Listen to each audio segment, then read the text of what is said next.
Hello everyone, welcome back to my channel Kana Math Coaching. In this video we will start a new chapter number 4 simple equation. आज की video में हम start करने जा रहे हैं चैप्टर नंबर 4 क्लास 7 का सिंपल इक्वेशंस। तो उससे पहले हमें पता होना चाहिए इक्वेशन होती क्या है। इक्वेशन क्या होती है? फॉर एग्जाम्पल x+4 लिया मैंने। x+4 is not a equation, it is expression. x+4 is a expression, but equation क्या होती है? In an equation there is always a sign of equality. Equation वो होती है जिसमें साइन होता है इक्वल का बीच में, तो वो क्या होती है? इक्वेशन होती है।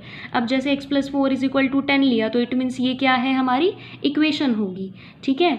और मैंने लिया x+3 is equal to 7, it means it is a equation, but only x+3 is not a equation, it is expression. ये क्या है? एक्सप्रेशन है। और इसके बाद आता है जैसे अब ये x+3 है, ये क्या है? LHS है। क्या है? LHS। और जो ये होगी ये क्या होगी? RHS। LHS मीन्स होता है left hand side, left hand side, और RHS मीन्स होता है right hand side. I hope आपको अच्छे से समझ में आ रहा होगा। तो जो इक्वल से इधर वाला होगा वो लेफ्ट हैंड साइड होगा, और इक्वल के इधर वाला क्या होगा? राइट हैंड साइड होगा, ठीक है। अब आप ये कहोगे कि ये x क्या है? x+3 is equal to 7। 3 भी समझ में आता है कॉन्स्टेंट टर्म में, 7 भी समझ में आता है कॉन्स्टेंट टर्म में, बट x क्या है? x is a variable. x is a variable. x क्या है? वेरिएबल टर्म है। ये तो कांस्टेंट है, ये तो चेंज हो ही नहीं सकते, बट x चेंज हो सकता है, इसलिए x इज़ अ वेरिएबल। हम क्या मानते हैं? इसको वेरिएबल मानते हैं, ठीक है। तो अब आपको समझ में आया इक्वेशन क्या होती है? इक्वेशन वो होती है जिसमें इक्वेलिटी का बीच में क्या होता है? साइन होता है। ये होना कंपलसरी होता है, तभी ये इक्वेशन बनती है, अदरवाइज इक्वेशन नहीं होगी। अदरवाइज हम x+4 लेंगे, वो तो क्या होगा? एक्सप्रेशन होगा। और एक्सप्रेशन प्लस में भी हो सकता है, माइनस में भी हो सकता है, मल्टीप्लाई में भी हो सकता है, डिवाइड में भी हो सकता है, ठीक है। और इसके बाद अब नेक्स्ट टॉपिक पे हम आते हैं। नेक्स्ट टॉपिक है फॉर्मिंग इक्वेशन, मीन्स इक्वेशन को फॉर्म कैसे करें, बनाएं कैसे इक्वेशन को, ये बताना है, ठीक है। इक्वेशन को बनाएं कैसे? जैसे the sum of number x and 4 is 9। देखो इक्वेशन बनानी है हमें इसकी, आपको ये स्टेटमेंट दे दी, आपको इक्वेशन बनानी है, तो आपको क्या करना है? Sum of number x and 4 is 9 आपको करना है। सम मीन्स क्या होता है? ऐड करना। मीन्स आपको जो नंबर x है और जो नंबर 4 है उनका सम करना है, मीन्स उन दोनों को क्या करना है? ऐड करना है। और ऐड करने पे इज़ 9 इज़ इक्वल टू 9 क्या आ जाता है? 9 आ जाता है। The sum of number x and 4 is 9, तो क्या आ गया? x+4 इज़ इक्वल टू 9 आ गया। ये मैं आपको जो वीडियो में बता रही हूँ ये आपका इंट्रोडक्शन है चैप्टर 4 का, आप इसको अच्छे से समझना। ये पूरा इंट्रोडक्शन जब आप वीडियो में देख लोगे तो आपकी जो एक्सरसाइज है वो इजीली सोल्व हो पाएंगी, इसीलिए मैं पहले इंट्रोडक्शन करवा रही हूँ आपको, ठीक है। तो ध्यान से समझना, इसी पर ही बेस्ड है सारी एक्सरसाइज। तो फर्स्ट क्या है फॉर्मिंग इक्वेशन करने का? The sum of number x and 4 is 9, यानी x और 4 को ऐड किया तो क्या आया? 9 के इक्वल है वो, ठीक है। इसी तरह से सब्ट्रैक्शन में कर लेते हैं। For example 2 subtracted from y,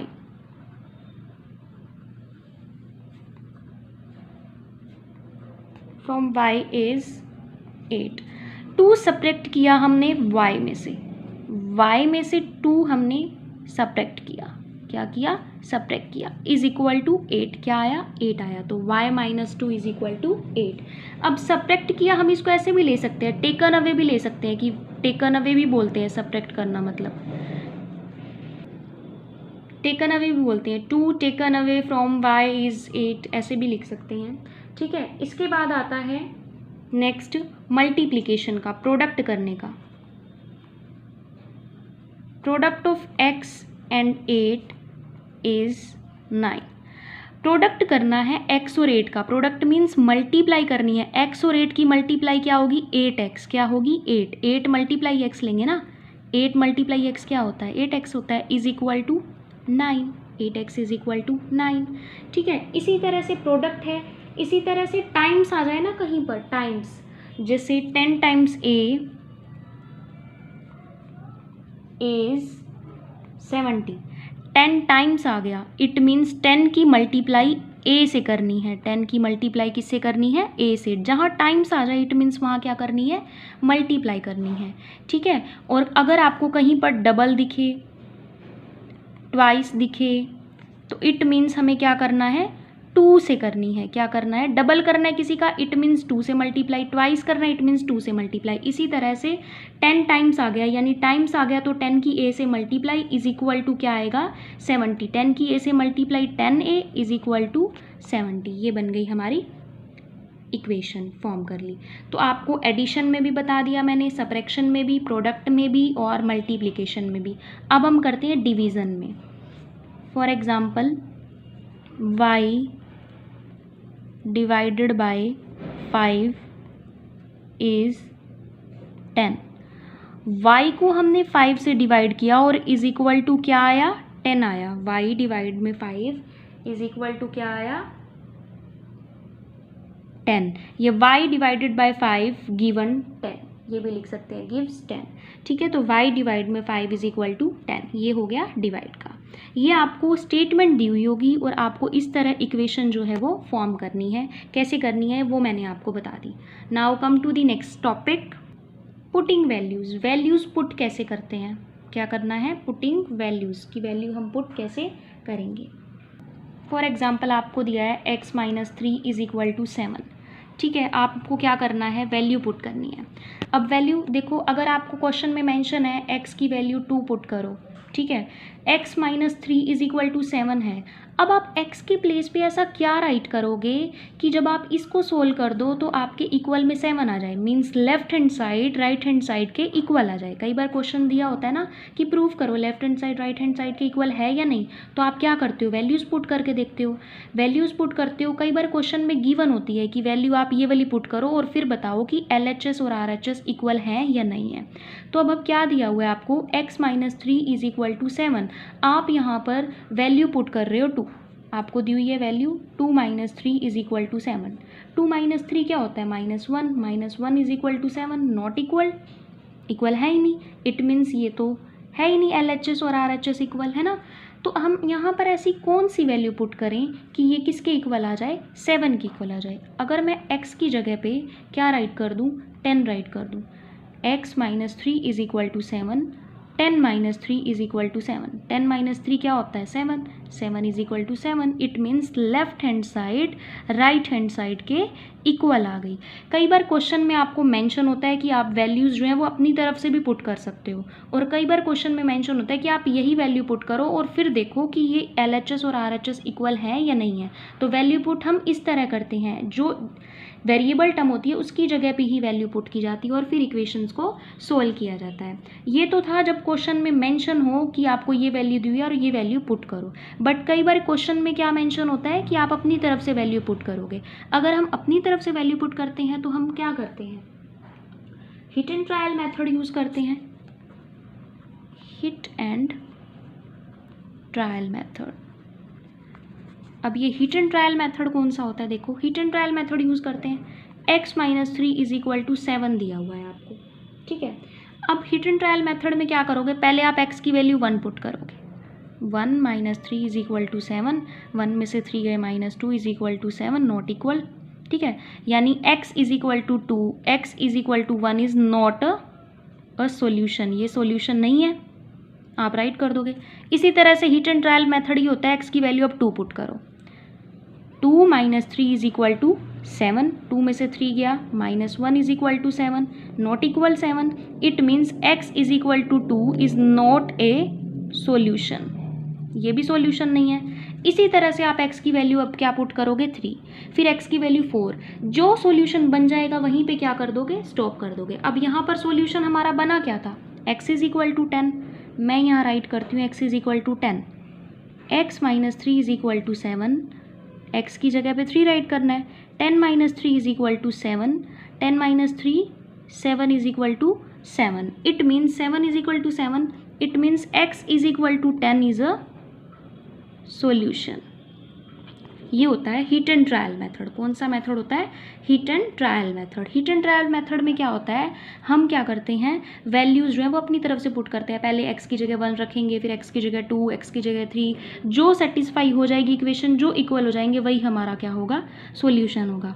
लेकिन जब क्वेश्चन में मेंशन हो कि यही वैल्यू पुट करनी है, तब हमें बताना होता है कि LHS और RHS इक्वल हैं या नहीं है। Now come to the next topic, equation को सोल्व कैसे करते हैं। अब सोल्व करने के भी दो मेथड होते हैं। पहला मेथड हमारे पास आता है बैलेंस मेथड, ठीक है। दूसरा मेथड आता है ट्रांसपोजिंग का, ठीक है। तो अब पहले हम बैलेंस मेथड से कर लेते हैं।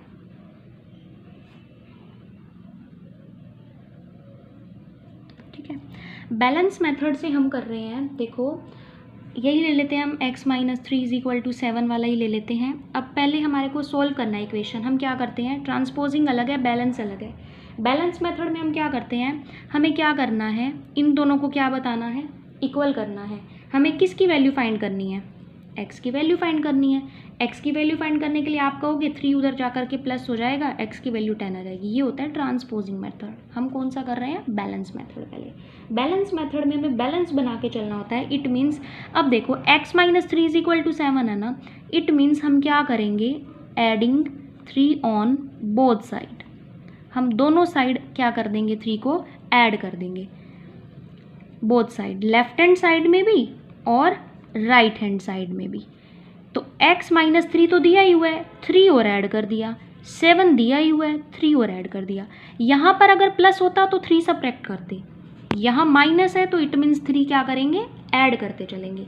जो सेकंड टर्म होगी वही वाली ही आपकी ऐड होती जाएगी। अगर यहाँ माइनस है तो ऐड होगी, यहाँ प्लस है तो माइनस होगी। तो अब x - 3 + 3, 3 से 3 तो कट गए, क्या बचा x, 7 और 3 क्या हो गए, 10 हो गए। ये होता है बैलेंस मेथड। क्या होता है, बैलेंस मेथड। अब मान लो मेरे पास एक क्वेश्चन है, एक और बैलेंस मेथड का ले लेते हैं, 5m = 75। ये 5m का मतलब क्या है, 5 × m = 75। अब आपको m की वैल्यू निकालनी है। m की वैल्यू क्या करोगे, बैलेंस मेथड से निकालनी है। तो ये देखो कि 5 या मल्टीप्लाई में है ना आपका, आप क्या करोगे, इसको मल्टीप्लाई में तो रहने ही दोगे, बट साथ में क्या कर दोगे, डिवाइड भी कर दोगे।